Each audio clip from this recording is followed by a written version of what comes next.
All right, so let's begin with nirvana.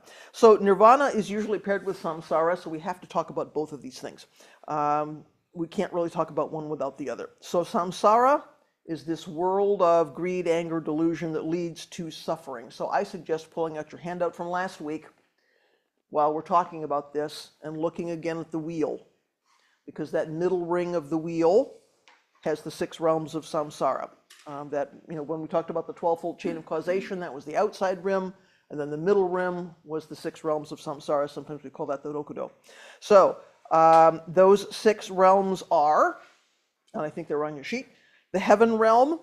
This is the realm of heavenly beings. You would think this is a wonderful place to be, and the problem is these beings are so filled with pleasure and good times and partying that they forget to practice. So they do have some godlike powers. Some of them reign over celestial kingdoms. Most of them live this delightful life of happiness and splendor and all good things. They might live for countless ages. They might have an incredibly long lifespan. And still, this is a realm of samsara. This is not leaping free of the wheel. This is still, beings that are blind to the world of suffering. They're full of pride. They are still attached, right? So even in a heaven realm, we're still in this suffering world of samsara. That's an important thing to know. Then we have the fighting spirits, sometimes called the ashura. Fighting gods, demigods, they have a lot of names. This is a realm of anger and jealousy and constant war and fighting and headbutting and struggling, right? These are demigods who are powerful, but they are fierce, they are quarrelsome, they will pick a fight. This is the way they sort of approach the world. So like humans, they are partly good, partly not so good, right? Partly wholesome, partly unwholesome. Their whole reason for being is they're going to fight. The next realm is the human realm. So again, human beings, partly good, partly not so good, right? Not entirely one or the other. This is the realm where awakening is possible. This is the only realm where awakening is possible. So most human beings are consumed by desire and greed, anger and ignorance and suffering. So awakening is not easy. But this is why Dogen says in Fukanza Zengi, do not, you have the pivotal opportunity of human form, do not pass your days and nights in vain. The reason is this is the only place to do this. Next realm is the animal realm. This is the realm of stupidity and servitude. So this is not casting aspersions on your cats and dogs, but it's looking around and saying, if you're an ox, you're probably, pulling a plow. If you are an animal, you are probably not thinking at a highly intellectual level. You are driven by instinct, right? You are not, this is not a realm in which you can practice. Then we have the hungry ghosts. This is a realm of sort of craving, eternal starvation. If you look at images of hungry ghosts, they are beings with very large bellies and tiny, tiny necks. So they want all the time. They're hungry all the time, but they can't get anything in. So there's just this constant craving, this constant desire. The last realm here is the hell realm. This is the lowest, worst realm of torture and aggression and suffering, right? Nobody wants to be in a hell realm. I have always found it interesting that I think Japanese culture is the king of hell realms. There's like 21 hells. There's hot hells and cold hells, and there's just a lot of hells. So it isn't even like there's just one big hell. There's really specific hells. Like if you do a lot of false speech, there's a hell where your tongue gets plowed every day. I mean, there's really specific. So those are our 6 realms in this world of samsara: heaven, fighting spirits, humans, animals, hungry ghosts, and the hell realm. And this is how we go around and around and around and around and around. So the early tradition said our delusion and our suffering cause us to be reborn again and again and again somewhere on this wheel. So we might be living as humans, we make a bad mistake, the next time around we're born in the animal realm, or we're born in the hell realm, we have to work our way back up, right? So this constant transmigration.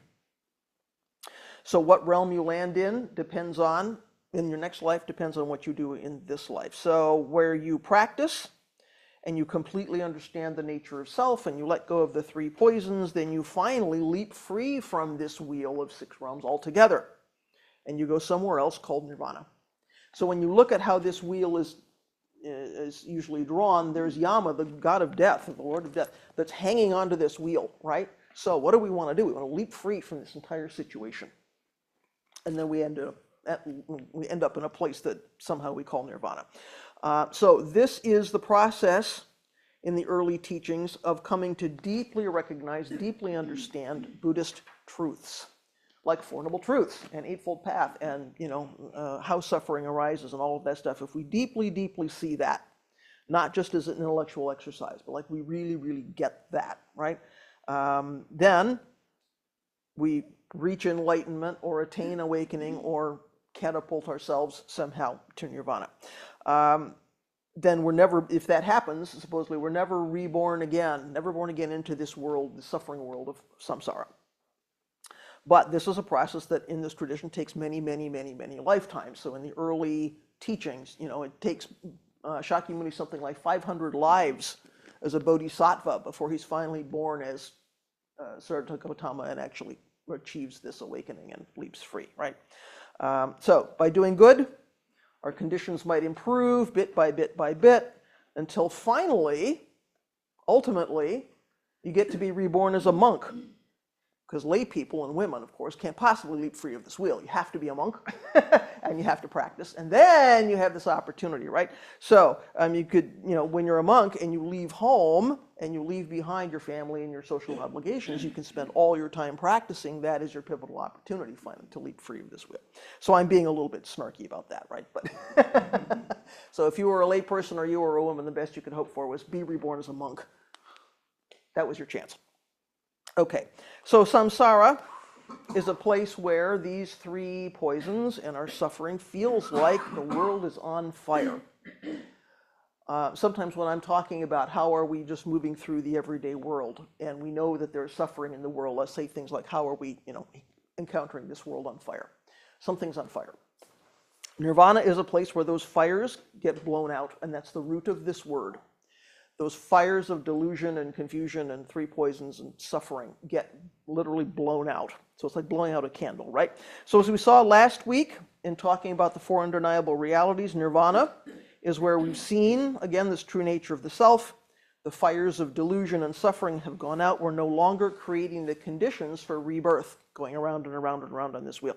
So the reality is, if that's one of the four, undeniable realities, the reality is it is possible to do this if we practice.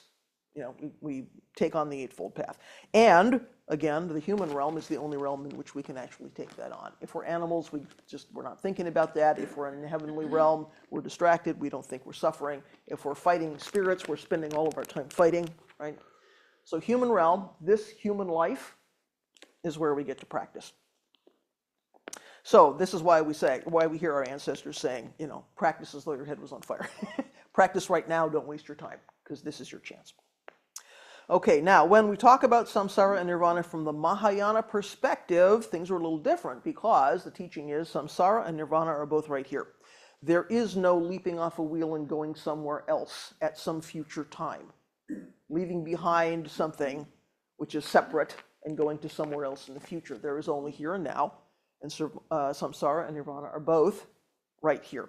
So there is no such thing as crossing to another shore. So right in the middle of this world of suffering is also the world of emptiness. Now we've talked about emptiness. Emptiness simply that conditioned things have no fixed permanent self nature. So right in the middle of form is the world of emptiness. Right in the world of samsara and suffering is this world of nirvana. So it's hard to describe that.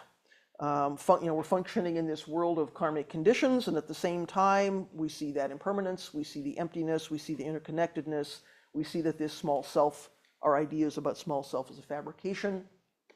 Until we kind of experience that, it's hard to describe. Nirvana is one of those ineffable things that we can't usually really use language to talk about. Language is limited,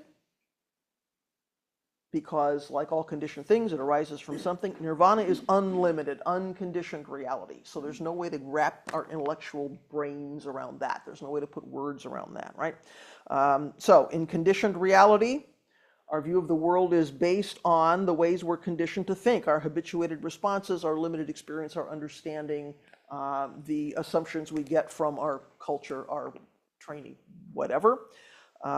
Nirvana is unlimited, unconditioned.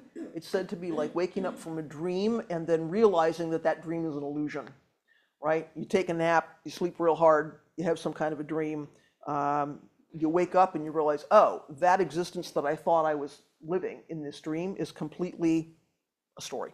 It's completely illusory. We get to see through that, and we see that our fabricated self is like that. So Buddha never said what nirvana was like, right? He was silent on that topic. But there is a story in the tradition of a turtle trying to describe dry land to a fish. Of course, fishes never experienced dry land. So this turtle is using only adjectives from the fish's world, and he's saying it's not this, it's not this, it's not like that, because you can't put words around it. All you can say is it's not like this. So this turtle is using fish's language and saying, well, it's not like this, it's not like this. The fish hears all this and concludes, well, if it's not any of these very familiar things, then dry land must not exist. Whatever this thing is you're trying to describe must not actually exist. And the turtle says, well, just because you can't imagine it doesn't mean it's not reality. And I think we sort of have to bear that in mind in our practice with some of these teachings, right? We might not yet have direct experience of something. It might not be something that can be described, something which is unconditioned, unlimited. I mean, there's no way we can imagine what that's like. And yet, this is where faith comes in, right? Somehow our ancestors had some experience of this, and I think we can trust them, right? So just because we can't imagine nirvana, we can't imagine thusness, emptiness, awakening, any of these things we can't describe, it's not a reason to say, well, that doesn't exist, or that's separate from here. So that's a challenge in our practice. So let's keep an open mind. Let's keep a spirit of inquiry. It can be really easy, I think, for us in a otherwise sort of rational North American mindset to go superstition, outdated, cultural trapping, no, no, no, no, no. Okay, well, maybe. And also, let's keep an open mind.